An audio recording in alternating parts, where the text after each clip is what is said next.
रमन और दाढ़ी। एक दिन रमन के घर पर। रमन, नमस्कार। आओ सूरजभान, कैसे हो? काफी दिनों से हम मिले नहीं थे। हाँ, लगता है इन दिनों तुम बहुत व्यस्त हो, इसीलिए तुम्हारी दाढ़ी भी बड़ी हुई है। नहीं सूरजभान, दाढ़ी बढ़ जाने की और वजह है। क्या? मेरा रुमाल खो गया था, सोचा कुछ दिन शेव नहीं बनाता, नुकसान पूरा हो जाएगा। तभी खलीफा वहां आता है। दोस्त रमन, आओ खलीफा। सूरजभान का बेटा।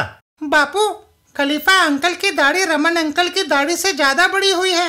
तो लगता है उनका कंबल खो गया है। हैं?